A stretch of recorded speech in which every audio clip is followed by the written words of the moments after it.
সালে ঢাকা বিশ্ববিদ্যালয়ে এই দাওয়াই সেশন কর্তৃক এনএক্স ফ্যাকাল্টির উদ্যোগে প্রোডাক্টিভ রমজান শিশুর একটি আয়োজন করা হয়েছিল।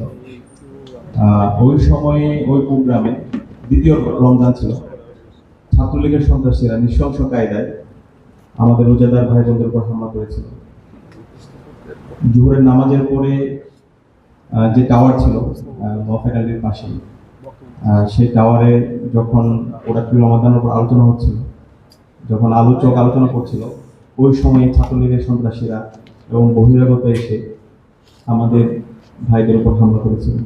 এবং হামলা পরবর্তী আমরা বিশ্ববিদ্যালয় প্রশাসনের সাথে যোগাযোগ করেছিলাম।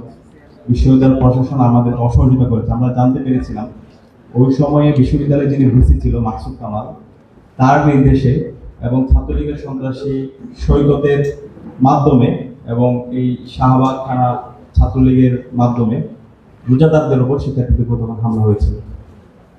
পরবর্তীতে আমরা সিদ্ধান্ত নিয়েছিলাম যারা আমাদের রোজাদার ভাই বোনদের উপর হামলা করেছে এবং এই 90% মুসলমানদের দেশে যারা আমাদের এই আয়োজন যারা বিঘ্ন ঘটাতে চায়, আমরা তাদেরকে সহ্য করবো না। আমরা আমাদের প্রতিবাদ করতে জারি রাখবো। এবং সেদিন আমরা প্রতিবাদ করেছিলাম এবং সেদিন বাংলাদেশে যারা আলেম ওলামা আছে তাদের সাথে আমরা যোগাযোগ করেছিলাম। আজকে যিনি আলোচক আছে সাইফুল্লাহ ভাই, উস্তাদ শাহেকের সাথে আমি কথা বলেছিলাম, শাহেক আহমদুল্লাহর সাথে কথা বলেছিলাম। সবাই আমাদেরকে সহযোগিতা করেছিল এবং সবাই তার জায়গা থেকে সেদিন প্রতিবাদ করেছিল।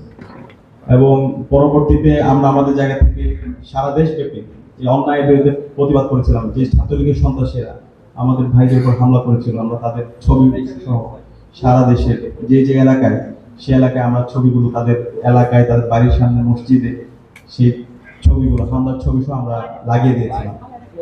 তো এইভাবে আলহামদুলিল্লাহ আমাদের প্রতিবাদ প্রতিরোধ হয়েছিল এবং তার 2 মাস পরেই একটা বিপ্লব হয়েছে জুলাইয়ে। এবং এই জুলাই বিপ্লবের মাধ্যমে ফ্যাসিস্ট হাসিনা আজকে দেশ থেকে পালিয়েছে।